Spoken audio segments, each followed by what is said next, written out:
ನಮ್ಮ ಕುಡ್ಲದವರು ತುಂಬ ಇಷ್ಟಪಟ್ಟು ತಿನ್ನುವ ಸಂಜೀರ ಇವತ್ತಿನ ರೆಸಿಪಿ. ಸ್ವೀಟ್ ಪೂರಿ ಅಂತಲೇ ಹೇಳಬಹುದು. ನಾವು ಸಂಜೀರ ಅಂತ ಹೇಳ್ತೇವೆ.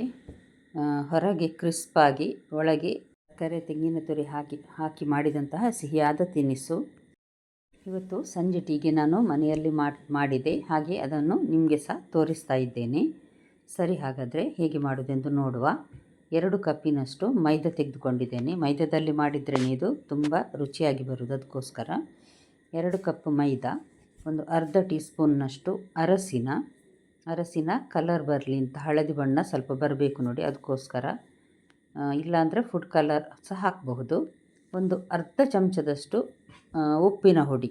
ಉಪ್ಪು ತುಂಬ ಹಾಕಲಿಕ್ಕಿಲ್ಲ, ಸ್ವಲ್ಪ ಅಷ್ಟೇ. 2 ಟೇಬಲ್ ಸ್ಪೂನ್ನಷ್ಟು ತೆಂಗಿನೆಣ್ಣೆ, 4 ಟೀ ಸ್ಪೂನ್ನಷ್ಟು ರವೆ. ಸ್ವಲ್ಪ ಕ್ರಿಸ್ಪಾಗಿ ಉಳಿತದೆ ರವೆ ಹಾಕಿದರೆ ತುಂಬ ಹೊತ್ತು, ಅದಕ್ಕೋಸ್ಕರ. ಅಂದರೆ ಮರುದಿನ ಸಹ ಇದನ್ನು ಇಟ್ಟು 1-2 ದಿನ ತಿನ್ನಬಹುದು, ಏನು ತೊಂದರೆ ಇಲ್ಲ. ನೋಡಿ, ಈ ರೀತಿ ಒಂದು ಸಲ ಚೆನ್ನಾಗಿ ಮಿಕ್ಸ್ ಮಾಡಬೇಕು. ಇದನ್ನು ಚೆನ್ನಾಗಿ ಮಿಕ್ಸ್ ಮಾಡಿದ ನಂತರ ಇದಕ್ಕೆ ಎಷ್ಟು ನೀರು ಬೇಕು ಅಂದರೆ ಒಂದು ಸಾಧಾರಣ ಅರ್ಧ ಲೋಟದಷ್ಟು ಬೇಕಾಗ್ತದೆ.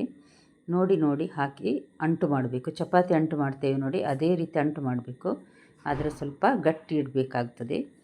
ಸ್ವಲ್ಪ ತೆಳುವಾದರೆ ಸಹ ಎಣ್ಣೆ ತುಂಬ ಎಳ್ಕೊಳ್ತದೆ ಪೂರಿ, ಅದಕ್ಕೋಸ್ಕರ. ನೋಡಿ, ನಾನು ಈ ರೀತಿ ಗಟ್ಟಿಯಾದ ಮುದ್ದೆ ರೆಡಿ ಮಾಡಿದ್ದೇನೆ ನೋಡಿ. ಚಪಾತಿ ಹಿಟ್ಟು ಮಾಡ್ತೇವೆ ನೋಡಿ, ಅದೇ ರೀತಿ. ಚಪಾತಿಗೆ ಸ್ವಲ್ಪ ಸಾಫ್ಟ್ ಇರ್ತದೆ, ಇದು ಸ್ವಲ್ಪ ಪೂರಿಗೆ ಮಾಡುವ ಹಾಗೆ ಸ್ವಲ್ಪ ಗಟ್ಟಿ ಬೇಕು. ಇದರ ಮೇಲೆ ಈಗ ಸ್ವಲ್ಪ ಎಣ್ಣೆ ಹಾಕ್ತೇನೆ, ಒಂದು ಅರ್ಧ ಟೀ ಸ್ಪೂನ್ನಷ್ಟು ಎಣ್ಣೆ, ತೆಂಗಿನ ಎಣ್ಣೆ ಹಾಕಿ ಇದನ್ನು ಮುಚ್ಚಿ ಪಕ್ಕದಲ್ಲಿ ಇಡ್ತೇನೆ. ಅಷ್ಟೊತ್ತು ಪೂರಿಯ ಒಳಗೆ ಫಿಲ್ಲಿಂಗ್ ಬೇಕು ನೋಡಿ, ಅದಕ್ಕೋಸ್ಕರ ಏನೇನು ಸಾಮಾನು ಬೇಕೆಂದು ನೋಡುವ. ಒಂದು ಅರ್ಧ ಕಪ್ಪಿನಷ್ಟು ಬೊಂಬೈ ರವೆ. ಇದನ್ನು ಸ್ವಲ್ಪ ಬೆಚ್ಚಗಾಗುವವರೆಗೆ ಹುರಿಬೇಕಿದು, ಅಂದರೆ ಸ್ವಲ್ಪ ಪರಿಮಳ ಬರುವವರೆಗೆ ಮೆಲ್ಲ ಉರಿಯಲ್ಲಿ ನಾನು ಇದನ್ನು ಹುರಿತಾ ಇದ್ದೇನೆ. ಇದನ್ನು ತೆಗೆದೊಂದು ಪಾತ್ರೆಯಲ್ಲಿ ಹಾಕ್ತೇನೆ. ಈಗ ನಾನು ಸಾಧಾರಣ 1 ಕಪ್ ಫುಲ್ ತೆಂಗಿನ ತುರಿ ತೆಗೆದುಕೊಂಡಿದ್ದೇನೆ. ಫ್ರೆಶ್ ಆದರೆ ಒಳ್ಳೆಯದು ತೆಂಗಿನ ತುರಿ.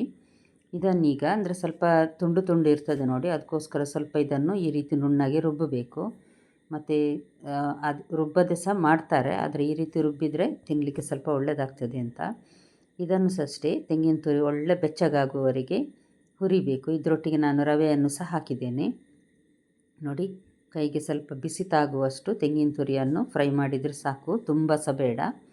ಸಾಧಾರಣ ಒಂದು ಕಾಲಿನಷ್ಟು ಸಕ್ಕರೆ ಬೇಕಾಗ್ತದೆ. ನಾನು ಹಾಕಿದ್ದೇನೆ ನೋಡಿ, 1.5 ಕಪ್ಪಿನಷ್ಟು ನಾನು ಹಾಕಿದ್ದೇನೆ. ಜಾಸ್ತಿ ಸಿಹಿ ಬೇಕನ್ನಿಸಿದವರು 1.5 ಹಾಕ್ಕೊಳ್ಬೋದು, ಕಡಿಮೆ ಆದರೆ ಸ್ವಲ್ಪ ಕಡಿಮೆ ಹಾಕ್ಕೊಳ್ಳಿ. ಒಂದು 10 ಏಲಕ್ಕಿಯನ್ನು ನಾನು ಕುಟ್ಟಿ ಪುಡಿ ಮಾಡಿ ನೋಡಿ ಇದಕ್ಕೆ ಹಾಕಿದ್ದೇನೆ. ಒಳ್ಳೆ ಪರಿಮಳ ಬರ್ತದೆ. ತಿನ್ನುವಾಗ ಸಹ ನಡು ಏಲಕ್ಕಿ ಸಿಕ್ಕಿದರೆ ಒಳ್ಳೆಯದಾಗ್ತದೆ.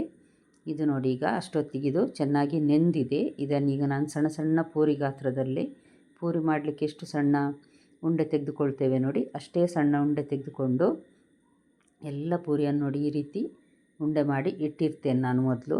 ನಂತರ ಒಂದೊಂದಾಗಿಯೇ ಲಟ್ಟಿಸಬಹುದು. ನೀವಿನ್ನೂ ನನ್ನ ಚಾನಲ್ ಗುಡ್ ಫುಡ್ ಲ್ಯಾಂಡನ್ನು ಸಬ್ಸ್ಕ್ರೈಬ್ ಮಾಡಿಲ್ಲ ಅಂದರೆ ದಯವಿಟ್ಟು ಸಬ್ಸ್ಕ್ರೈಬ್ ಮಾಡಿ.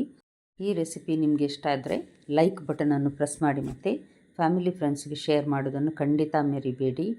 ಸಬ್ಸ್ಕ್ರೈಬ್ ಮಾಡಿದ ನಂತರ ಬೆಲ್ ಬಟನನ್ನು ಪ್ರೆಸ್ ಮಾಡಿದರೆ ನಾನು ಹಾಕುವ ನೆಕ್ಸ್ಟ್ ವಿಡಿಯೋ ನಿಮಗೆ ತಕ್ಷಣ ನೋಡಲಿಕ್ಕೆ ಸಿಗ್ತದೆ ನೋಡಿ. ಈಗ ನಾನು ಇದನ್ನು ಒಂದು ಅರ್ಧ ಪೂರಿ ಗಾತ್ರದಷ್ಟು ಲಟ್ಟಿಸಿ, ಸಾಧಾರಣ 1.5 ಚಮಚದಷ್ಟು ತೆಂಗಿನ ತುರಿ ಮತ್ತು ರವೆಯ ಸಕ್ಕರೆಯ ಫಿಲ್ಲಿಂಗನ್ನು ನೋಡಿ ಹಾಕಿ ಈ ರೀತಿ ಹೋಳಿಗೆ ಮಾಡುವ ರೀತಿ ಮುದ್ದೆ ಮಾಡಿ, ನಂತರ ಇದನ್ನು ತುಂಬ ತೆಳುಸಲ್ಲ ತುಂಬ ದಪ್ಪಸಲ್ಲ, ಆ ರೀತಿ ಲಟ್ಟಿಸಬೇಕು.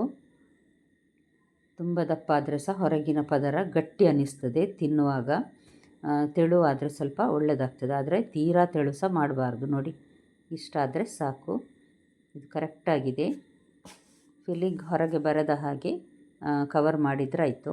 ಅದಕ್ಕೋಸ್ಕರ ಸೈಡಲ್ಲಿ ಸ್ವಲ್ಪ 2 ಅಂಗೈಯಿಂದ ಪ್ರೆಸ್ ಮಾಡಿದರೆ ಫಿಲ್ಲಿಂಗ್ ಹೊರಗೆ ಬರುವುದಿಲ್ಲ ನೋಡಿ. ಈ ರೀತಿ 1.5 ಚಮಚ ಹಾಕಿ ನಾನು ಚೆನ್ನಾಗಿ ಕವರ್ ಮಾಡ್ತೇನೆ ನೋಡಿ. ಇದೇ ರೀತಿ ಕವರ್ ಮಾಡಿದರೆ ಆಯಿತು. ಹೋಳಿಗೆ ಸಹ ನಾವು ಇದೇ ರೀತಿ ಮಾಡ್ತೇವೆ ನೋಡಿ, ಅದೇ ರೀತಿ ಮಾಡಿದರೆ ಆಯಿತು. ಇದನ್ನು ಸಾಧಾರಣ ಒಂದು 10ರಷ್ಟನ್ನು ನಾನೀಗ ಲಟ್ಟಿಸಿ ಇಡ್ತೇನೆ. ನಂತರ ಒಂದೊಂದನ್ನೇ ಫ್ರೈ ಮಾಡಲಿಕ್ಕೆ ಸುಲಭ ಆಗ್ತದೆ. ಬಟಲಲ್ಲೆಲ್ಲ ಹಾಕಿಡ್ತೇನೆ ನೋಡಿ ಈ ರೀತಿ. ಈಗ ಒಂದೊಂದಾಗಿ ಫ್ರೈ ಮಾಡುವ. ಯಾವುದೇ ಎಣ್ಣೆ ಬಳಸ್ಬೋದು, ತೆಂಗಿನ ಎಣ್ಣೆ ಆದರೆ ತುಂಬ ಒಳ್ಳೆಯದು, ಪರಿಮಳ ಸಹ ನಾನು ಒಂದು ಸಲ ಎಣ್ಣೆಯನ್ನು ಬಿಸಿ ಆಗಲಿಕ್ಕೆ ಇಟ್ಟಿದ್ದೇನೆ. ಚೆನ್ನಾಗಿ ಬಿಸಿಯಾದ ನಂತರ ಲೋ ಟು ಮೀಡಿಯಮ್ ಹೀಟಲ್ಲಿ ಇದನ್ನೀಗ ಫ್ರೈ ಮಾಡಬೇಕು. ಸ್ವಲ್ಪ ಮೇಲ್ಗಡೆ ಈ ರೀತಿ ಎಣ್ಣೆ ಹಾಕಿ ನಂತರ ತಿರುಗಿ ಹಾಕಿಸಿ ಎರಡೂ ಕಡೆ ಬೇಯಿಸಬೇಕು. ಇದು ಜಾಸ್ತಿ ಕೆಂಪಾಗಬಾರ್ದು, ಅಂದರೆ ಹಳದಿ ಇರಬೇಕು. ಅದಕ್ಕೋಸ್ಕರ ಮೆಲ್ಲ ಉರಿಯಲ್ಲಿ ಫ್ರೈ ಮಾಡೋದು. ಪೂರಾ ಲೋ ಫ್ಲೇಮಲ್ಲಿ ಫ್ರೈ ಮಾಡಿದರೆ ಎಣ್ಣೆ ಚೆನ್ನಾಗಿ ಕುಡಿತದೆ ಅದು. ಅದಕ್ಕೋಸ್ಕರ ನಾನು ಸ್ವಲ್ಪ ಲೋ ಟು ಮೀಡಿಯಮ್ ಹೀಟಲ್ಲಿ ಇಟ್ಟಿದ್ದೇನೆ. ನೋಡಿ, ಈಗ ಒಂದೊಂದನ್ನೇ ಹಾಕಿ ರೆಡಿ ಮಾಡ್ತಾ ಇದ್ದೇನೆ. ಸಂಜೀರ ರೆಡಿ ಆಯಿತು ನೋಡಿ. ರುಚಿಯಾದ ಮನೆಯಲ್ಲೇ ಮಾಡಿ ತಿನ್ನಬಹುದಾದಂತಹ ಸುಲಭ ವಿಧಾನದಲ್ಲಿ ತೋರಿಸಿದ ಸಂಜೀರ ರೆಡಿ ಆಯಿತು.